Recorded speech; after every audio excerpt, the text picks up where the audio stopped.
Good. No, it's Thank you. accountability.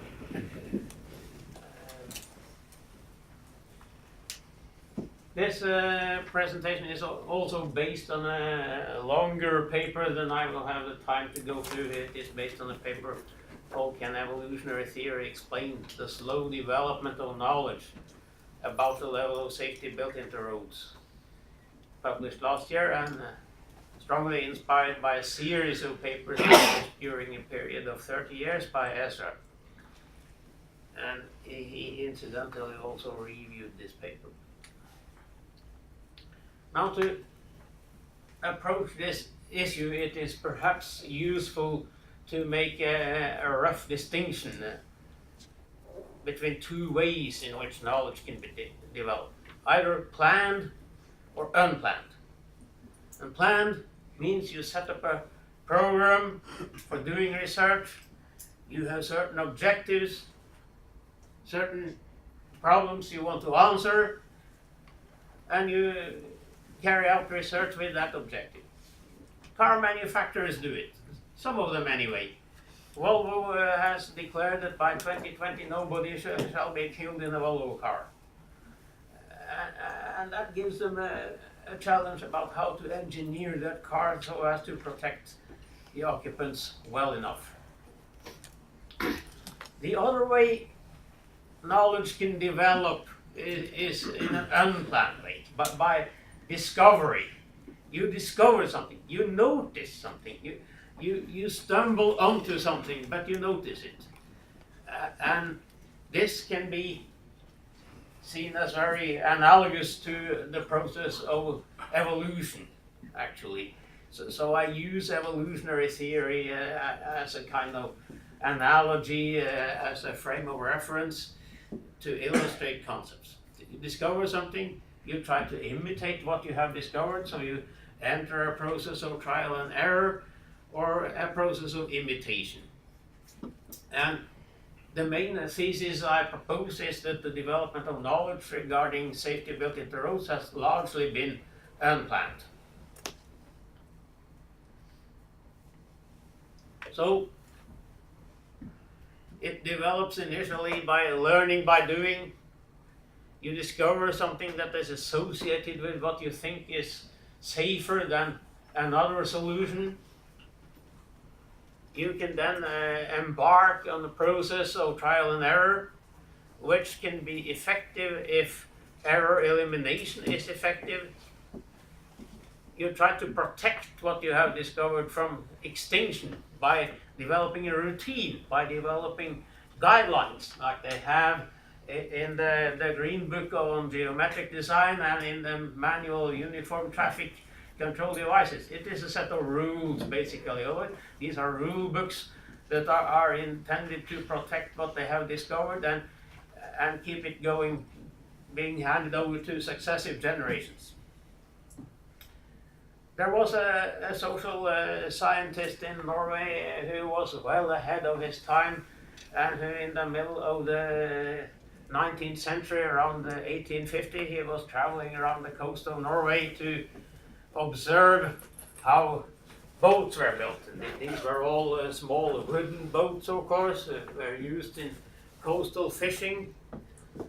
They might have a sail if they were big enough, but otherwise people would be rowing the boats. And he wrote, the boat builder may be very skilled, yet no two boats are perfectly identical to the smallest detail.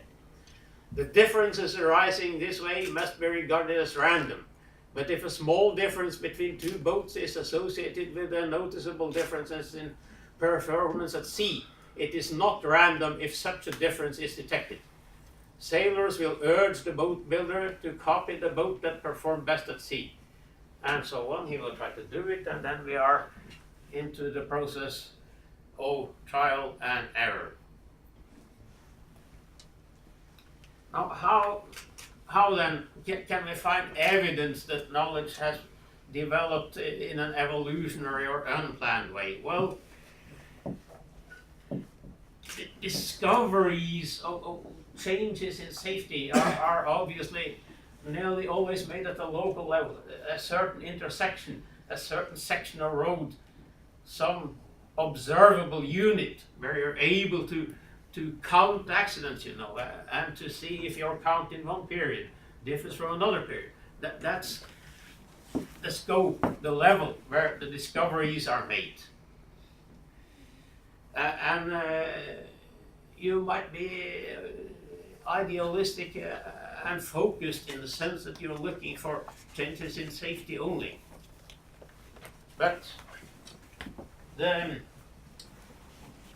other side of the coin of idealism is that you, in my opinion, is that you tend to be naive. So any change in safety you observe, you immediately attribute it to what you did to the treatment. There have been papers over the years celebrating, of course, black spot treatment, or we are not allowed to say that these days. It is politically incorrect to use a color, a name of a color in it, so it is called hazardous roads these days. So please forgive my incorrectness here in writing black. Anyway, if you compare those studies, depending on which confounding factors they have control for, you can see that the effect vanishes. I identified 4 important potentially confounding factors, and I did not find a single study that had control for all of them. The best studies had control for 3 of them, and the mean effect in those studies was 0. And this is a learning track. If you're not aware of the confounders, if you're not aware of how things like regression to the mean can really fool you, you can fall into this trap forever, you know. You can repeat the mistake and you won't discover it, because due to regression to the mean, of course, obviously, most of the time the number of accidents goes down. So there is nothing to tell you that you're fundamentally wrong. So you write a warrant then. You can put up a yield or stop sign if there have been so and so many crashes that involved a failure to yield right of way. And it doesn't even tell you what traffic volume there should be. It says 5 crashes. Well, if you have a large volume, 5 crashes is not very much, is it? It doesn't even tell you. It doesn't tell you how to estimate the long-term expected number of accidents here.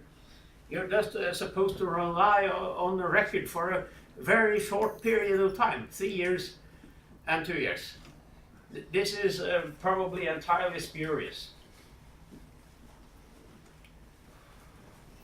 However, my absolute favorite here, I must say, is studies on accident proneness, which, in my opinion, is the largest piece of rubbish ever to be committed in the sad history of road safety research. It even involved denying basic statistical insights. Listen to this, it is incredible. There is much talk in statistical circles about this oscillation being a phenomenon of chance, the regression toward the mean so often mentioned. But an examination of the personal files of the PUTCO drivers show that these oscillations are, on the whole, anything but chance-directed. In fact, any such improvement is usually closely associated with disciplinary action. And so, Shaw and Cycle, in their book from 1971, had several data sets. This is the data set for the PUTCO drivers just mentioned in the quote.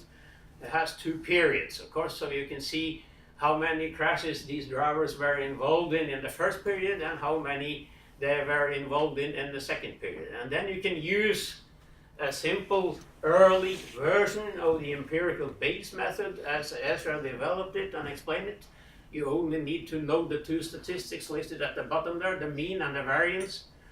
Then you can use those statistics to estimate the predicted number of accidents if the change is from the first to the second period random only.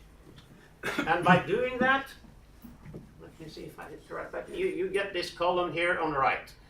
And how correct or wrong your estimate is, you can compare row by row, you know, so 47.8, 47, not so bad, 46.8, 45, and so on, 4.54.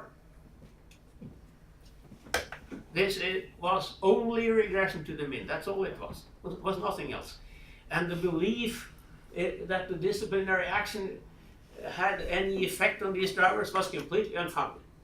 You can read a very nice story by Daniel Kahneman in his book Thinking Fast and Slow about how he once gave a speech in the Israeli Air Force about random variation, and one Israeli Air Force officer told him that he was completely wrong, because when a pilot made a bad landing, he scolded him and told him how bad it was, and the next landing was better.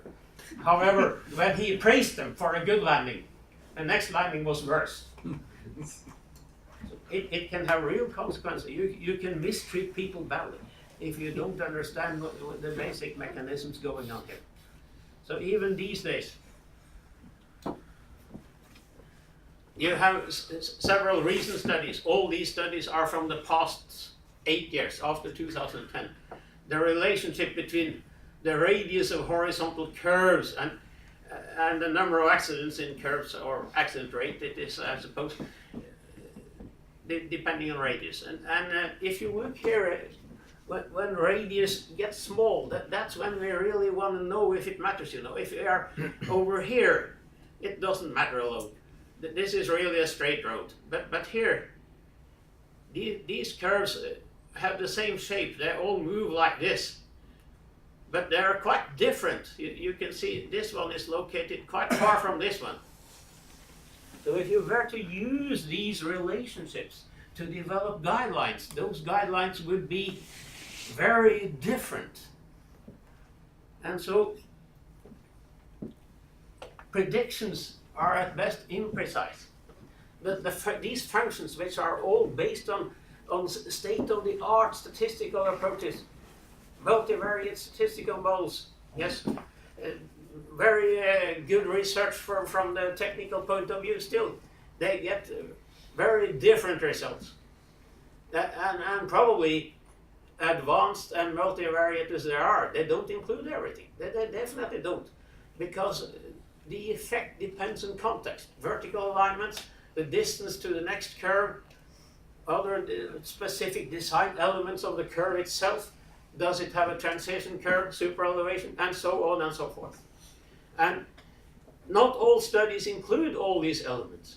So the context is partly unknown, and therefore it is also still partly unknown why they get different results.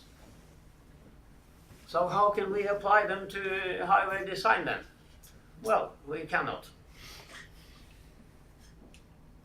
So, made it in time. Thank you.